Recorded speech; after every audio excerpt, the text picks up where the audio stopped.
nasalanga nakokaka te o mabe nakoboya yango nakosala na bomoi nanga yawe limbisanga limbisa yawe limbisanga nasengi koluna yo na bomoi nanga nayokomaki mingi na la vie kozanga kotosa liloba na yo yawe. Le péché dans la chair. Masumu nakati ya nzoto. Amen, amen. Le péché dans la chair. Ils allaient ennemis, mais surtout que tu peux expliquer, en français, il y a une différence entre la chair et le corps. Amen, amen. Alléluia. Chair au bazoloba, tu peux expliquer bananzambe, masumu nakati ya nzoto. Ils allaient cancer moko spirituel. Ou ils allaient vraiment mortel. Cancer moko ya makasi. Oyo azali véritable ennemi. Mais nakati nabiso. Alléluia, alléluia. Corps humain. Ils allaient mabete. Ils allaient kitoko. Nzamba kelia kiango. Pona ke et permettre biso kosala kozala loko tozali lelo. Ko benga mamutu. Mais souvent le bi cher. Nous avons posa yanzoto. Amen, amen. Où ils allaient quoi tirer biso na masum. Le péché dans la chair. Ils allaient véritable cancer spirituel. Où ils essayent de azali véritable adversaire. Où ils combattre. Où ils tieba koyokolaye. Pour que tant que bunda naye. Celui qui est malam tant que bunda. Tokoyeba kolonga ye. Parce que baki soko mungunate. Ils allaient difficile au bunda naye. Amen, amen. Maboko makasi pa lokomo na koleso masi. Yango apôtre Paul abandi kotai sabiso troisième ennemi, le péché qui habite en toi. Amen, amen. Le péché aux allez kouvanda na kati na yo. Na Romain, alors bien on va partir à Romain 6, Romain 7, puis à trouver ce dans Romain 8. Na Romain 6, apôtre a sauté sabiso que nous avons masumu na justice. Mutu akokozala ou bien esclave ya masum ou bien esclave ya justice. Nous avons que péché ezali véritable maître oyo akoki ko dominer yo abandi ko tambwisa yo na ndenge na ye. C'est-à-dire ekomisaka bato baumbu ya komi maître. Amen. Le péché dans la chair. Masumu na kat na yo et koko dominer yo et commission lokola mwana musala lokola esclave. Alors apôtre quoi le bi na chapitre 6 makambo ya esclave ya justice na esclave ya masumu tozomona ke Yesu alobi muntu akoki jamais ko servir d'un maître. Il faut pona moko oyi na mosusu. Parce que okoki jamais ko zala esclave ya masumu en même temps esclave ya justice. Amen. Si on commet esclave ya masumu aux alliés à justice et tant que on a chapitre 7 apôtre à tout ce conflit moko des personnalités na kati ya mutu biloko mibale ezo bunda na kati na ye. Amen. Apôtre azana côté que azali comme sentir des personnalités ya kala na personnalité ya sika ezo bunda moko ezo bunda donc moko ezo dominer eza wapi ya masumu tant azolo bake masumu oyo mabenga na yebi yango mais malamu na yebi yango mais makambo ya malamu na ngina sala nazo ko sala te mais mabe na zo boya ndi nazo sala. Amen. Alléluia. Na mukanda ya Romains chapitre 7 verset 14-17 lobby. Nous savons en effet que la loi est spirituelle, mais moi je suis charnel, vendu au péché. Car je ne sais pas ce que je fais, je ne fais point ce que je vais, et je fais ce que je hais. Alléluia, alléluia. Apôtre Alubu, Azali, vendu namasum, atekami. Parce que Azo sala preuve en est que ye alinga sa ya likambo songola malam mais azomona asali kaka ya mabe. Alors yango italisi ke ye azali esclave bateka ye na masumu. Alinga ta soke pona kobika na masumu ezali likambo ya muntu alungwa na ye moko te. Ndeba tusoba baka na ju décision na tika te. Et ça problème il y a délivrance. Amen. Donc esengeli ba délivrer ye po ezali cancer na biso comme cancer. Soko beli cancer ezana munganga moko te akoko ide yo. Amen. Il faut que Nzambe appelle sa délivrance pour le cancer. Mais on a bien un cancer moko spirituel et mortel. Oh que monto mokili aroki ko longulate. Il faut que Nzambe ye moko aya pour que a délivrer yo. Apôtre lobi mabe na yebi yango. Amoni ke nazali na tekami na masum. Naza esclave. Alléluia. Esclave ya masum. Abi le preuve en est que makambo na lingi na sala ngote mais on a zo boya ndi na zo sala na banzi ke moko na moko soko mitali malam makambo mingi on a sala malam zo ko sala ngote. Yes. Ozo se trouver kaka ko sala makambo ya mabe. Amen amen. Komona osaka mabe oyo zo yina ya ngonde ozo sala mais makambo oyo olingi osala ya malam. Amen amen. Des fois ozo sala ngote. Pourquoi? Parce que na kati na yo ezana nguya moko ya masumu wo ezali ko empêcher yo okende musika ozo forcer mais ozo komate maboko makasi pour le komo na koleso masi. Amen amen. Ce qui na sengi na bien aimé azo mukanda ya 1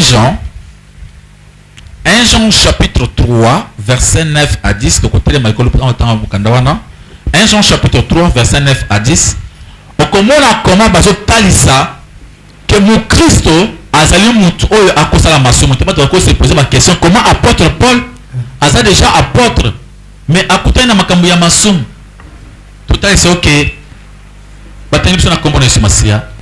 Quiconque est né de Dieu ne pratique pas les péchés parce que la sémence de Dieu demeure en lui et il ne peut pécher parce qu'il est né de Dieu. 10. C'est par là que se font reconnaître les enfants de Dieu et les enfants du diable. Quiconque ne pratique pas la justice n'est pas de Dieu, ni celui. Ok, mais on a 1 Jean chapitre 1, verset 8. 1 Jean chapitre 1, verset 8. Amen. Nous lisons au nom du Seigneur. Amen. Si nous disons que nous n'avons pas de péché, nous nous séduisons nous-mêmes et la vérité n'est point en nous. Maboko makasi pali comme na koleso masia. Totangi deux versets. Ce que tali ochima toi bien, on dirait opposition moko ezali, ezo yokanate, on dirait Jean azo se contredire. Alors biboyi.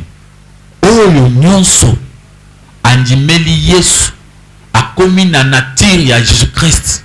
Akoki jamais kusala nini? Masum. Amen. Babi akoki jamais ko péché.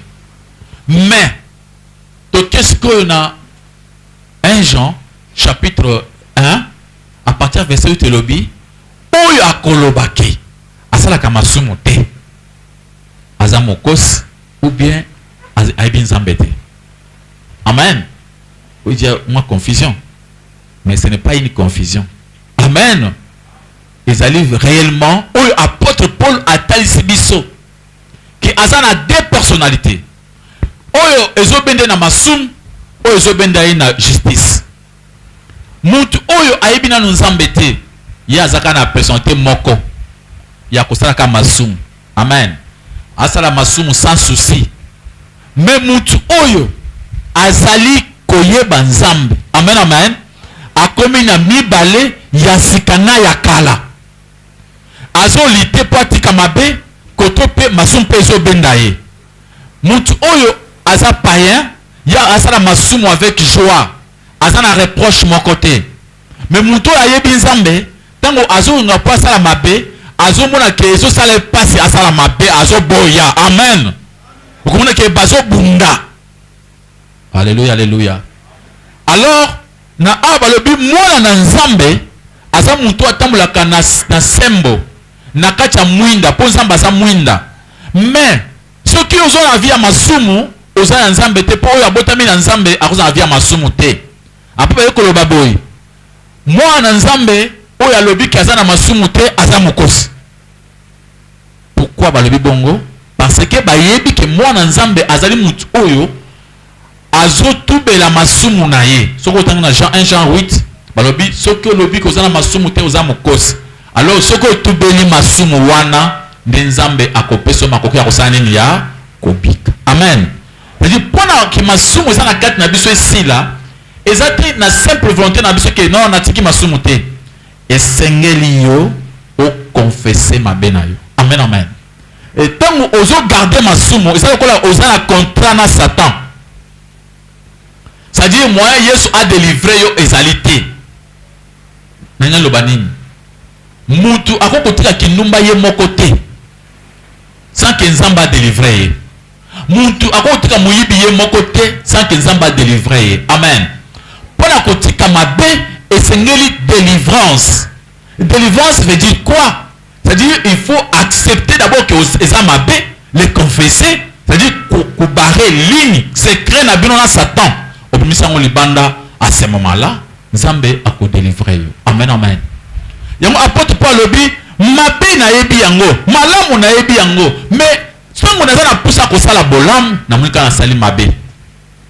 Après na apôtre na kati ya conflit na suka zo crier na verset 25 jusqu'à verset 21 jusqu'à verset 25 alobi nani ako délivrer nga na nzoto oya liwa. Qui me délivrera de ces corps de mort? Après, alobina surabi, ngolu, grâce soit rendue. Na nzambe oyo a délivré na kat na Yesu Masia. Na kat ya Musa Sami na ngoma Golgotha, nde tuza délivré. Amen, amen. Ça veut dire quoi? Tango tuzali na mukili, tonyemi Yesu Masia, tuzali obligé de se trouver na deux personnalités. Avec des personnes mi balé et bandi ko bunda na kati na biso.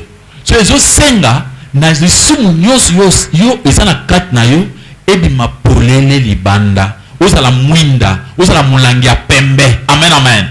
Ozala te ozalaka bayeba kate eloko ozali, okende liboso ko ozonga simate. Bato bayeba ke so ke liboso ezali liboso. So ozongi sima ezali na nini? Sim. Amen, amen. Mabe na yo oyo salaki esengeli o confesser yango. Yango bazo bana mukanda ya Acte chapitre 19 verset 10 lobi. Plusieurs de ceux qui avaient crié venaient confesser leurs péchés et déclarer ce qu'ils avaient fait. Amen, amen. Bat oyo bandima ki maloba na nzambe bayaki kotubela. Ils venaient confesser et déclarer. Et il y a des gens aujourd'hui, bakoti makambanza na fenêtre. Bazana poussa batika masumu bango moko. Okotika jamais kotika masumu yo moko. Ceux qui masumu wana o confesser que Yesu moko sani a délivré yo. Amo apôtre Paul lobi nani ako délivrer nga abingolo epesa mana Yesu parce que Yesu de aza capable ya ko délivrer biso na kati ya masumu. Maboko makasi pon lokomo na kolesu masi. Betamilolo pour le commun collé sur Massia. Nous continuons à côté saban en Zambé. Kotika masumu ezali cancer moko spirituel. Oyo ke ko komemo na liwa ya libela.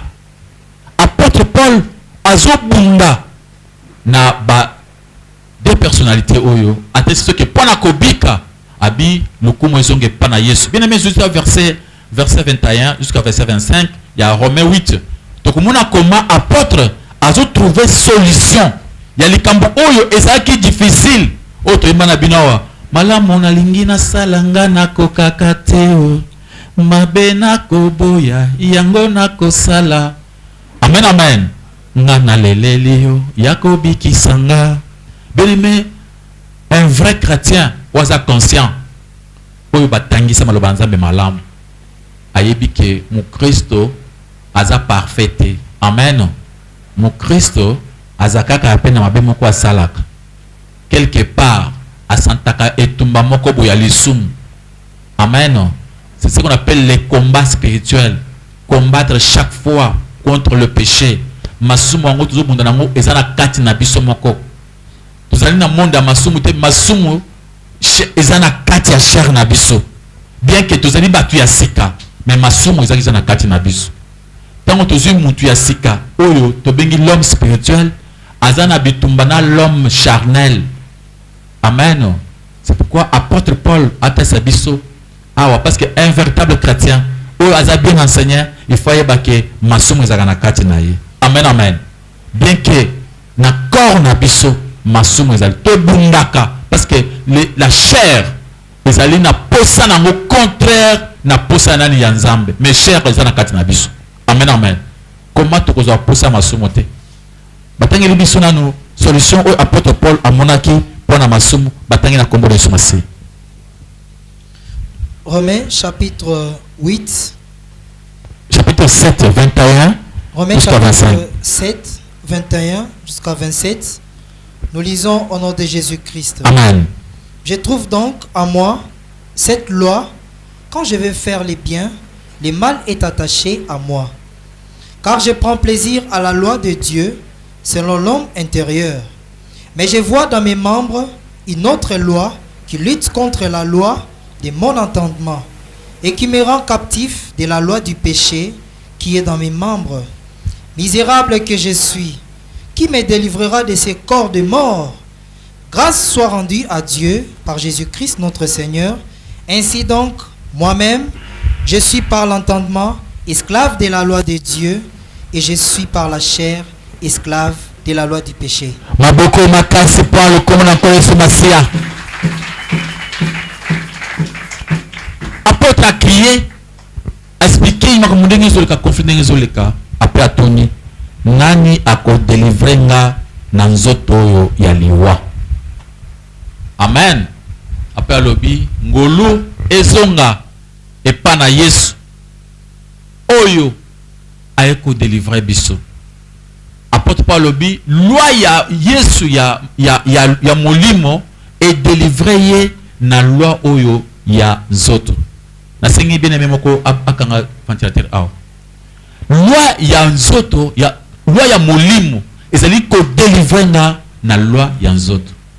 Apôtre alobi par l'esprit azali esclave ya justice, mais dans la chair azali esclave ya nani ya masum. Amen, amen. C'est quoi que le non tozobika azali kozwa délivrance azoba deux choses, la loi et la grâce. Amen. Grâce loi ezali obalakiso baloba na Nzambe ndenge ezali tika masumu tika moyebi, mais la grâce en est que mutu moko obabengi kombo ya Jésus-Christ akobikisa yo na force na yo te. Babi, c'est par la grâce que vous êtes sauvés par les moyens de la foi. Cela ne vient pas de vous, mais c'est un don de Dieu. Amen, amen. Pour être sauvé na masumu il faut okutana likabu esengeli basale ngolu. Amen. So basale ngolu wana eko permettre yo pour yo obika. So basale ngolu te okobika te. Amen. Nous sommes sauvés par la grâce au moyen de la foi. Donc ceux qui basale yo ngolu te okobika te. Masumu kokotika te na yo moko. Il faut que senga ngolu na Nzambe.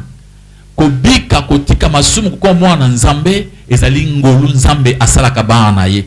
Yango apôtre a trouvé biso akalobi lukumo ezonge pa na Jésus-Christ parce que ye et pa na Nzambe oyo asali ke mwana ye aya na mokili akufa na ekulusu pa na butolonga masumu. Alors pour la kolonga masumu, qu'est-ce qu'il faut faire? Nathalie Soke, il faut accepter cette grâce. Comment? Babi, c'est par la grâce au moyen de la foi. Accepter que Jésus-Christ yé a salongi masum ngai na kolonga masumu na kat na Yesu. Alors koloba na Yesu na ndimi ke yo okobikisa nga na masumu. À ce moment-là, Nzambe akotanda loboko pasa nene abikisa yo. Amen, amen. Et on a l'ébissio comment le faire.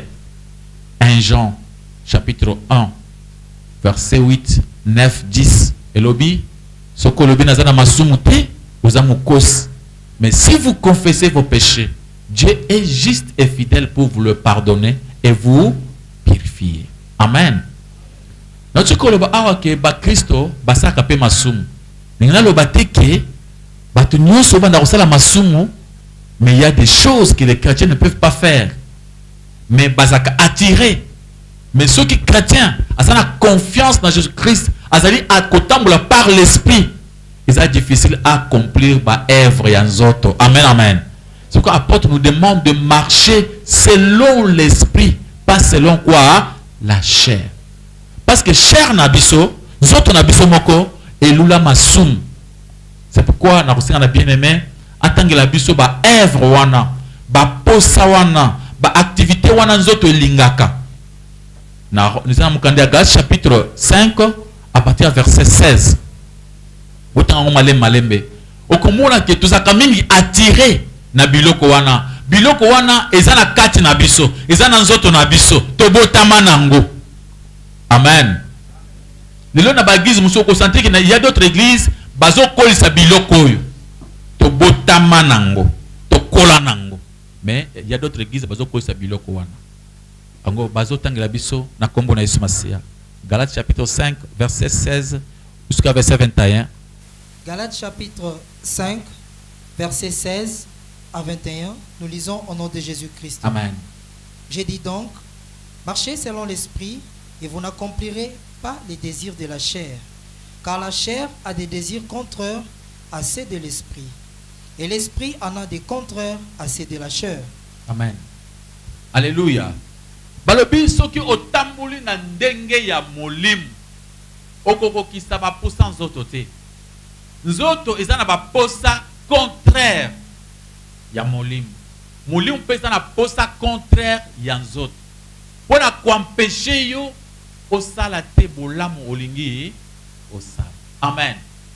Donc essayez que mon Christo atambula te selon posa na ye. Kolingate otambula ndenge nzoto ezobenda yo. Mais tambula ndenge mulimu ezolinga. Mulimu c'est la parole de Dieu, la Bible. Amen.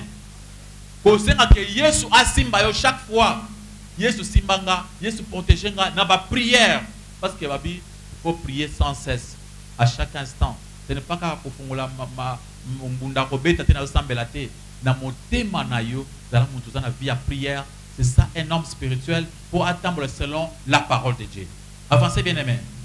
Ils sont opposés entre eux, afin que vous ne fassiez point ce que vous voudriez.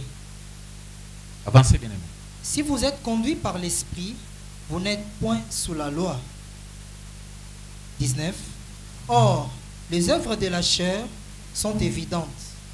Ce sont la débauche, l'impureté, le dérèglement, l'idolâtrie, la magie, les rivalités, les querelles, les jalousies, les animosités, les disputes, les divisions, les sectes, l'envie, l'ivrognerie, les excès des tables et les choses semblables.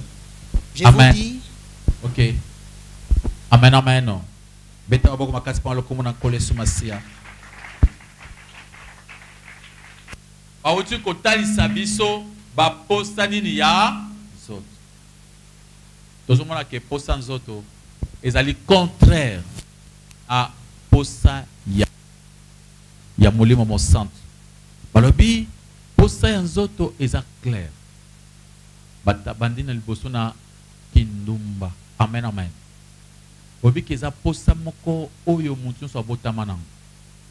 Ezali posa oyo eza na kati ya nzoto na biso to botama nango. Mwana batalisa yango batalisa ete akoyeba kaka. Amen, amen. Donc ezali domaine moko balobi ezali œuvre activité ya nzoto.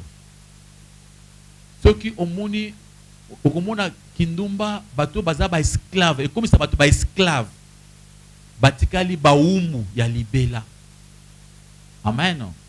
C'est moko zaki na ba service à ba sécurité car ba sécurité kapamba bona kotambola pe na ba pourquoi na kosala ba sécurité ba service à sécurité to mona makambo na kisa sozo mona oyo Amen. Okomuna mwana mwasi papa na bango azana mbongo. Atongi le pango azu ba garde corps achena le bosso porte le pango. Ba retirer le pango kitoko. Atela enseigne que ezali pasi moyibi akota na kati ya le pango wana. Mais bana muso bana ko sauter mur, a sauter na fenêtre ya sima, a kwei na le pango mususu, ou bien kwei na nzela.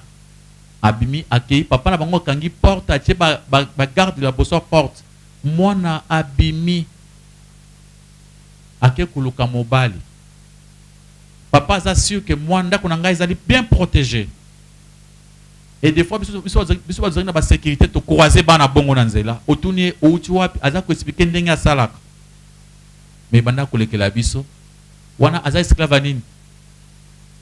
Esclave nini ya impudicité. C'est-à-dire kindumba ekaka bato bakomi ba esclave. Alléluia, alléluia. Bato mosusu bakobonga na vite parce que balingi kindumba. Amen, amen. Okomona mwana mobali akotika la kobonga te. Yesu kazu ya ye mbongo muke, il faut kaka koloka kokena kindumba. Ata ya kosala programme te ya vie na ye na sala boy na sala boy. Ya muna kaba so mokili kitoko. Soka munika mwasi oyo ale kitoko. Amuni ayokola maloba nyonso ya koyebisa basi. Asa esclave ya nini ya impudicité. Amen. Balobi ezali œuvre ya nzoto. Tout apôtre Paul lobi na chapitre 6 lobi tozali des fois ba esclave ya masum ou bien esclave ya justice. Ezali pasi aux en même temps esclave ya justice na ya masum. Yango pona kolungona kati ya eloko wana il faut muntu azo tubela tuo. O azo reconnaître ba faute na ye. Amen.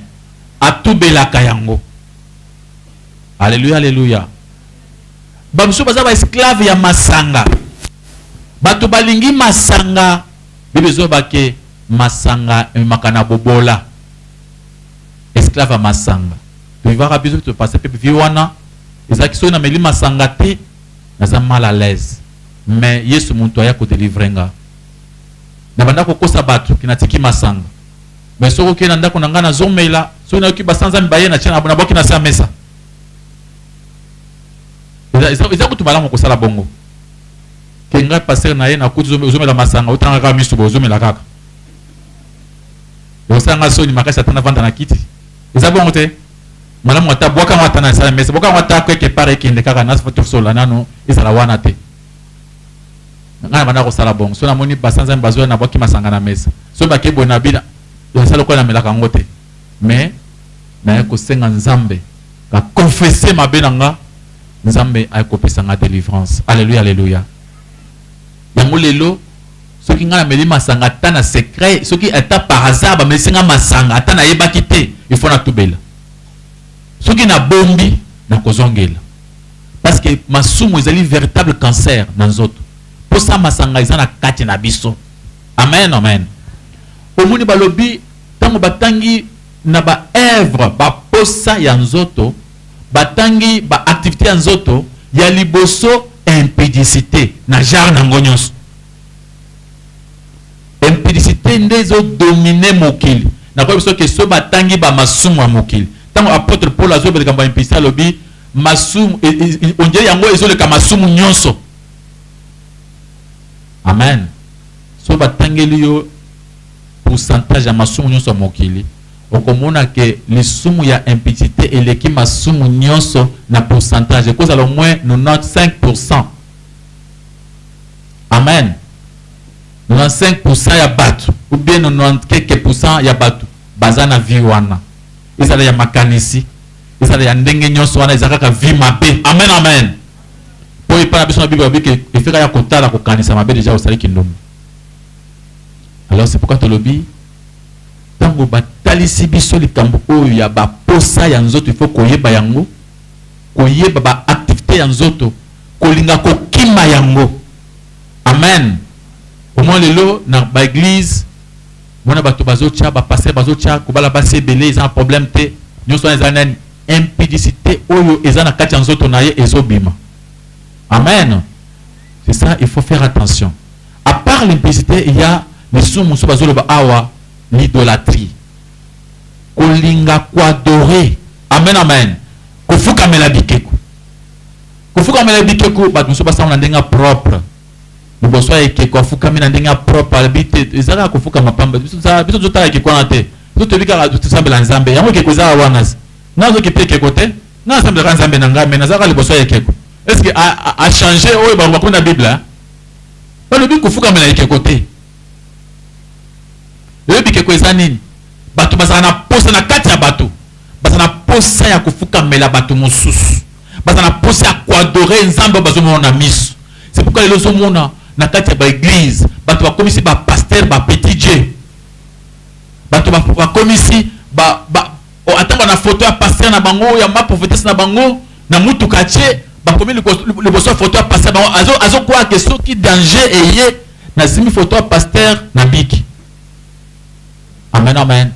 Idolâtrie, c'est-à-dire tant qu'on soit objet de ozo simba, ozo quoi que à partir à objet ou na kobika, mai ba pesa que bomba na ucha na ndako na bakwen. Ozima ozo boka na bakwen pour que des mois les kate, c'est idolâtrie. Ma bouteille mafuta na huile d'olive na oyo za na ngoso kata oki mutu passe ozo huile d'olive. Huile d'olive et ça mutu passe. C'est ozo croire mal. C'est-à-dire ozo mona huile d'olive na yo pour le kola et comme nzambe. Idolâtrie. C'est-à-dire les sumo comme on est. Bien aimé, surtout kiti, donc on a que nous autres on a biso, babi koyina. Amen. Koyina tobota manango. C'est-à-dire posanin. Yanzoto. Alléluia. Mutu moko te na kati na biso azanga ki koyina. Koyina tobota manango. Babi izali ba activité yanzoto. C'est quoi ça que na église? Bandi ko prêcher yo. Banguna bakufa obike ba peso posa ko ina ba telemisi posa na yo yakala ozo comprendre ngo église eko kuma plein ndenge nini parce que ozo kuta na isika oyo posa na yo ekutani. Amen. Ba comme une église ok posa isa na kati na yo ekutani na mateya et peso moi c'est bon. Mungu na kufa pola. Amen papa sœur. Mungu na zika papa amen. Asala tataza na mama bumaye akufa kuina wana ikote makasi. Mungu na abongate ozo kanga obike posa ya kuina ya kati wana onzamba le biza obotami na ngwana. Amen amen. Et ko développer et comme prière okomona tango basa ba prière mosusu bato basa kimia. So basimika prière ya kuina. Mais okomona prière et qui sali gik. Akufa pola. Et qui se sont bouchés. Quoi? Ba komi na posa na motu. Amen. Ça le kolo vendre quelque part. Ozuki banzembo ezobeta. Siko ba yoko beta nzembo na monoko mboka na bino tango zaki mwana moke na mboka. Amen. Oki tango nzembo bongo ezobeta. Okoyoka mani masai moko ikotio. Okomona mwa ese moko besa nini? Ata obandi koleka koko freiner moke ote mwa place wana o kalma nzembo wana. Obi tango tozalaka ezali nini eloko wana okoli nango. Amen. Posa yango nde mwana bande musu bayaki na banzembo oyo banda kopeta na bamboka bato bazobi nango place ya mabe. Amen amen. Mutuash na Kasai ezaki nzembo bato bazobina mutuash kote ya basi ya ndumba na mibali wameli masanga moto basisi kulanga masanga moto babini mutuash. Mais lelo ekomi na église soki bache mutuash frère akanisi denga salaki wana bazobina na kana kala wana na chinkimbo wana ala amuni mutuash muni mutu ayoki bien. Amen amen. Il faut faire attention na posa nzoto na posa nini ya molimo. Amen amen. Les désirs de la chair. Koko benda yo vraiment au bendi yo. Alléluia alléluia. Nzambe apambola yo. Ce que tu écoutes c'est pas dans Nzambe que ba œuvre ya chair. Ba posa ya nzoto ezali monguna makasi. Nzoto ezana ba posa nango. Nzoto elula mukili, elula kindumba. Tina sang. Nzoto elula milangwa. Amen amen. Donc ce que lingi otikela okomona mutu nyonso ebenda kaye ezo benda yo. Alors il faut confesser. Amen amen. kobuya kobi Nzambe sunganga pe na kati na ko confesser yango belo bato mususu bazui délivrance te ya kinumba batsadi batubela kinumba na bango te. Alléluia. Bato mususu mbala moko akomi na pasteur sinyo mona kalelo mona baza pasteur mais aza na vie ya kinumba te ye nano azoki délivrance ya kinumba te azaka mobimba ya kala. Amen. C'est pourquoi ozomona kinumba na kati na ye parce que ezali posa wana ezali ka ya makasi Yesu ataka ko délivrer côté wana te a confesser pe makambo na ye te. Alors tant to tubelaka Yesu azo peso makoki ya kokoma bana na Nzambe, c'est-à-dire c'est par la grâce que nous sommes sauvés. Nous ne méritons pas. Nous avons mérité de sa biso mon côté. Donc tokobi que quand tant to confesser de makila ya Yesu e bandi ko purifier biso pour ça ni tokoka maboko makasi par le comme na koleso masia. Alléluia. Bien-aimé, esengeli tout ça la keba. Apôtre Paul a testé biso makambo misatu na kati ya verset oyo. A testé dans le liboso état spirituel. Ya liboso kotala ke muntu asana kati ya masumu. Nous avons deux états spirituels. Il y a kozala esclave ya masumu ou bien esclave ya nini ya justice. Donc ceux qui ozali esclave ya péché on continue kosala ka masumu. Mais ceux qui comme esclave ya justice c'est-à-dire au commis délivré. Tolobaki eyaka na kati ya ko confesser masumu na yo. Apôtre a établi ba preuve ya réalité dans nzoto na ye. Amoni ke mon Christ il faut à combattre masumu. A télémela masumu toute sa vie. Amen amen. Donc il faut masumu au télémela au combattre ngo. So combattre masumu te au développer ngo parce que masumu ezali na tir na yo. Ezana kati na yo. Alors aza ko tesa biso ressources problème ezo utawap parce que tango tozali ki ba esclave ya masumu. Homme charnel, ou bien homme vieil homme. Amen amen. Azali bien que akufi mais azaka na nzoto na biso bien que na changer na ko muntu ya sika mais na bosani Richard akalate. Richard ya sika na ya kala. Il faut Richard ya sika a combattre alonga Richard ya kala. Amen. Apôtre azaki Saoul na Paul bazo bunda. Omoni tango zaki kala. Ozaki na motema ya kolina ko kabate. Okomi ko sambela. Après ozongisi motema wana lisusu. Amen. Ya ko continuer ko boya ko yina ko kaba. C'est-à-dire à ce moment-là, muntu ya kala azolonga mutu nini ya sika. Amen. Tango komo ko sentir mawa ezokima, bolamu ezokima, ba posa muntu asambeli, muntu bana ko sambela, abani su ba posa ya nzoto bani su ko zongela ye. Votre baki mokili zo benda biso, toi te dis n'importe quoi.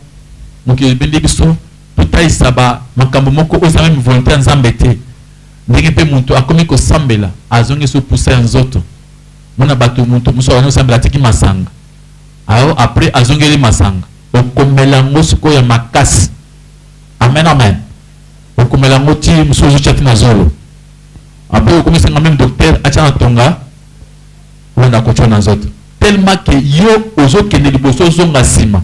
C'est pourquoi bien aimé, il faut faire attention. Ma beaucoup makasi par le comme na koleso masi. Milolo milolo milolo.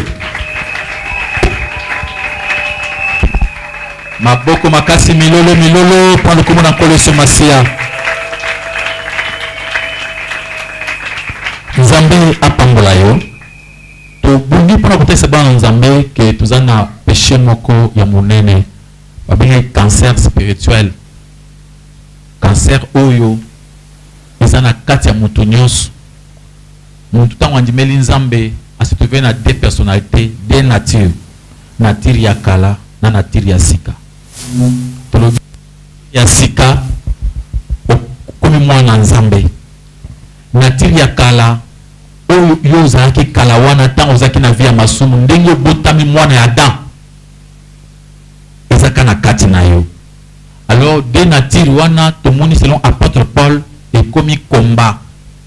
Ndenge olobaka la moki na tongo na aucune prière aux décision awa mikolo na ko semble la prière ya semaine mais na prière ya semaine va na kana ndako na bino otala film donc baté le bité ngapi na bala osala effort na kende prière ya semaine tango kaka ye comme ngonga ya prière ya semaine koki ba je série o lingaka makasi o nzoto sa nini elingaka o komi na combat amen série o nzoto elingaka yangoyo prière oyo mulimo elingaka yangoyo na okende wapi il faut le Seigneur Jésus sauve-moi amen Yesu akopé so makoki okangi TV aucune église amen alléluia tango yo kovanda quelque part na baninga omoni baninga wana babandi komela taba masanga basata via kinumba bien aimé ce que okangami na bango okokweya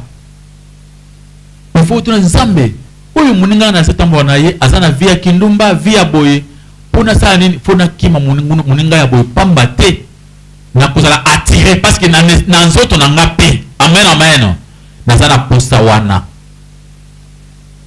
donc posa ya kindumba ezana kati ya bato nyonso ya mokili mais tango tokomba na nzambe nde tozo dominer pona tozo bunda pona ko dominer pona ko longa tango tozali kokende pa Yesu Masia Yesu nde muto apeso makasi apeso force spirituelle alongisi biso a délivrer biso a péché biso au moins que biso moko tous a volonté wana ko ba Seigneur sauve-moi. Comment le faire? Na Pesio 1 Jean chapitre 8. Si vous confessez vos péchés, Dieu est fidèle et juste pour vous le pardonner et vous purifier. Cela veut dire que celui qui ne confesse pas ses péchés, il a fait des contrats avec Satan le diable. À ce moment-là, à cause de la jamais sauvé. Péché caché, masumos au bomba au tubelate, c'est-à-dire et kanga yokara singa, okozongela yango. Amen. Donc Jean 8, Jean chapitre 1, verset 8 à 9, et le bin abiso poke, ou sa la mulanga pembe, ma besa na kat na tango zobi misayango, nde ozobika. Ou soba na prophète bazoloba, mutu oyo atubelaka, a progressaka pe atikaka masumu, mais oyo abombaka masumu ebumaka ye. Okoko zala wana ozana posa ba pambola yo. Na tu koye biso ke le péché ezali cancer nini spirituel. Cancer ozo boma na ndinga molimo. Cela veut dire quoi? Oko progresser na makambo selon Nzambe te. Les pamboli ya Nzambe ko koma freiner à cause ya masumu. Babilu boko na Nzambe za mukuse te pona ko pambola yo, mais masumu na yo ezali ko empêcher Nzambe a pambola yo. Alors qu'est-ce qu'il faut faire? Amen amen. Et sengeli na mutu atubela masumu na ye. Po Nzambe asunga ye, abikisa ye. Et tant ozo garder ka masumu, ozo stopper ma pamboli na yo. Nzambe ko kana peso mariage. Amuli yo garda le sumu. Nzambe aluti le ko na yo azomba le sumu avant na nana. Nzambe ko préparer voyage pour apesa yo. Amuli yo garder ka le sumu. Même on avait une parole de la magie. Amen amen. Magie, ça dit kindoki. Kindoki ezali pe ba activité en zoto. Surtout batouana bazaka difficile pour ko tubela. Amen. Bandumba ko defo batubelaka. Batomilangwa batubelaka. Bamiyibi batubelaka. Mais bandoki bazaka na difficulté makasi ya kotubela. Bazaka posa batika bango moko. Ndo muntango yo lingo tika kindoki moya sele susu ezo mata. Mais batubela batubela kindoki nzamba sunga bango. Amen amen. Vous connaîtrez la vérité et la vérité vous affranchira. Si la vérité vous affranchit, vous serez réellement libre. Alors, pona kobika, yamona uti koyebisa yo, sengeli mutu nyonso amitala pona kobika na cancer oyo, pour avoir délivrance amitala, est-ce que vinaye, ils en a ba ombre, ils en a ba zone d'ombre na kati nango, s'il y a trop de zones d'ombre dans ta vie, au kotika la kobonga la vie. Amen amen. On a vu que masumu ils ont la force moko tango zo bomba yango okende musika nango okomana monto bandi lisuma muke muke bozaki na kati ndako ozana semeki na yo bandi ba jeu de main obombi okomina jeu ya mbebo obombi mokolo mosusu baokanga bino na ndenge moko ya mabe obanga so bato te. Amen, amen. Ebandaka ya kubanga après moto azwi motema makasi. Bapaster babandaka bajena bakretna bachantre. J'ai des ménages chantre, j'ai des ménages chantre. Kala mingi te toka baboya ba madame na bango babala ba chantre siko na miso bato. Kendumbe bimisko pole ya bomba suste. Amen, amen. C'est de l'implicité, hein. Est-ce que a bombi tabia azui courage a misa na miso bato. A coloré yango. A chango couleur abi oyo ezali bala. Mais papa obala ki déjà comment ozo bala chantre. Papa pasteur a boté na chantre, des choses comme ça. Amen, amen. Parce que les sous-moutango ezoya soko lingo bombango eko bomayo pe okoya kobima nango na kati ya nzela. Amen, amen. Il faut faire attention. Kubanda ba j'aime embêter. Et quand on vous demande de confesser, on ne vous oblige pas seulement de venir chez le pasteur. Ceux qui n'ont pas de soumuna moninga na mobali, ndimuna nga mwasi. Sinako kende kosenga ebolimbisi. Ils appellent m'embêter. Amen. Mais si on a moni qui n'a pas kate, je peux aller chez le pasteur, pas pasteur. Ngai na yiba ki mbonga moninga. Zana passer na senga ebolimbisi. On a passé à Kouedeyo. Amen. Ceux qui sont mariés, vous savez que les maçons ont la maçon, il y a pas d'irrité, pas implicité. Celui qui a un problème, il faut confesser, il faut moi soigner. Des choses pareilles. Comme ça, ils ont pété pas dans ça, mais comme il y a moukoua. Et ceux qui ont confessé en côté, oko viwana et oko ma vie na yo, oko sepe la viwana pe oko de musique oko évoluer na viwana. Amen, amen. C'est pourquoi nous avons besoin de si vous confessez, mais si vous ne confessez pas, au kotikala, kotika masumu te. Kosa il a ngare wana te. Après maté au lobby, parce que la télé est bien. Ngara tiki moyibi. Frère ba okanga ona tina wenza gambele zo yiba. Okoyiba siko na kati ya moyi bato bazo mona kasi bazo mona hote. Oyo lingo tika yo moko. Yo za makasi ya kotika te. Amen. Yoko kotika te, yoko tika yoko kokandengeni. Ngana tiki lukuta. Frère, ubana kokosa na façon moko vraiment de combattre ba mona kita ngosala ndi yozo kosa ndenge mususu bato zo comme papa zo kosa na boto. Biso bizaki wana place wana ndingo zo loba. C'est ça parce que olingo tika yo moko. Amen. Kokota na fenêtre te, kota wapi? Na porte. Confesse tes péchés. Sois courage. Amen, amen. Sois courage. Vous avez dit que vous avez hypocrite. Opika. Gardez secret au koufa. Alors, cancer wana, c'est un cancer à black, on a théorie le cancer spirituel, le péché dans la chair. Amen. Masumu na kati na yo.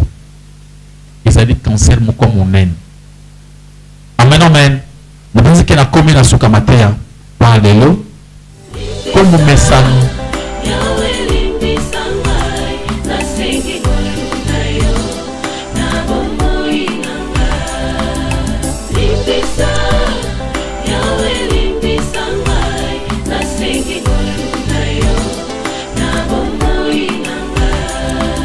Malamu nalingi nasalanga nakokaka te o mabe nakoboya yango nakosala na bomoi nanga yawe limbisanga